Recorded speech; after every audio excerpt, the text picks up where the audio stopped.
කොහොමද ඔයාලට ඔන්න අද හොඳට අවුව පායලා තියෙන්නේ. මේ දෙන්නත් ඔන්න ඉතින් එළියට බහැලා සෙල්ලම. මේ දෙන්නට නිදහසේ සෙල්ලම් කරන්න ඕන නිසා මම මේ පැත්තේ ලොකුවට මල් පැල වවන්නේ නැහැ. ඉතින් මල් පැල හැදුවත් මේ දෙන්නේ මල් කඩනවා, මල් පැල උගුලනවා. ඉතින් ටිකක් මේගොල්ලන්ට තේරෙනකන් මේ පැත්ත මෙහෙම තමයි මට තියාගන්න වෙන්නේ.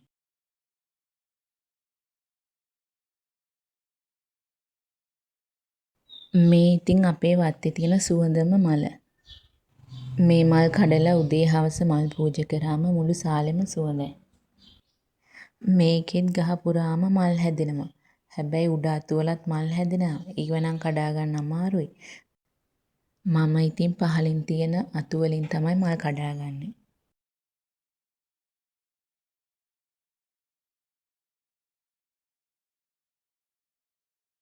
ඔන්න මේ තියෙන්නේ ලොලිපොප් කියන වර්ගය.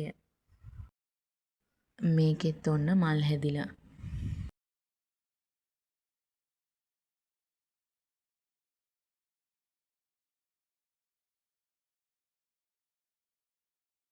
ඔන්න ඉතින් ඔයාලට මම තවත් අදහසක් කියන්න තමයි ඉන්නේ. මේ තියෙන්නේ අපි බීම බොන බෝතලයකින් යට අඩිය කොටස. ඉතින් ඒක මේ විදියට කපා ගත්තා. මට ඉතින් ලස්සනට කපා ගන්න බැරි වුණා. සාමාන්‍ය ලොකු පෝච්චියක අයිනට වෙන්න මේක තියාගන්න. මේකට ඉතින් කුස්සියේ අයින් කරන එළවලු පොතු උනත් දාන්න පුළුවන්.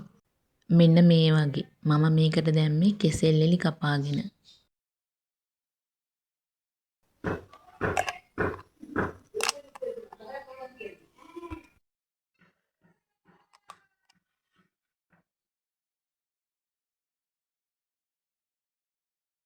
ඔන්න ඉතින් අපේ වත්තට කළු වඳුරු පැනලා.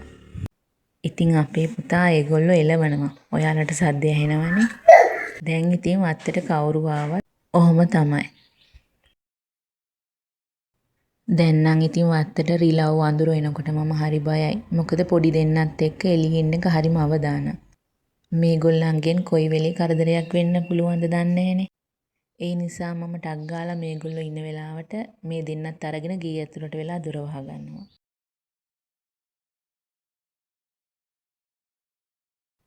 මේ තියෙන්නේ මම වතුර පුරවපු ජොග්ගුව. ඒක දැන් අයින් කරන්න වෙලා තියෙන්නේ. ඉතින් මට හිතුණා මේකට මල් පැලයක් ඉඳුවා නම් හොඳයි කියලා.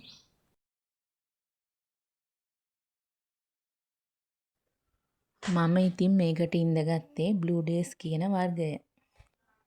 මේ ඉතින් අපේ රටේ තියෙන විෂ්ණු ක්‍රාන්ති නන් නෙවෙයි. විෂ්ණු ක්‍රාන්ති මලත් මේ වගේ තමයි. ඒක කුඩා පැලෑටියක් හැදියට බිම දිගේ තමයි හැදෙන්නේ. පැලෑටියේ පත්‍ර ටිකක් හීනි. එකට ලං කරලා බැලුවොත් වෙනස හොඳට අඳුර ගන්න පුළුවන්.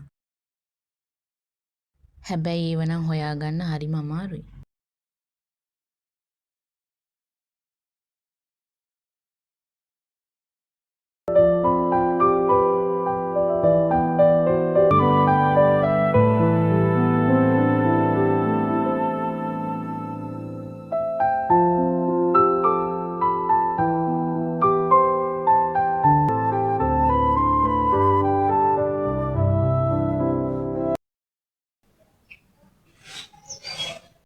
එහෙනම් මම අදත් ගිහින් එන්නම්. ඔයාලට සුබ දවසක්.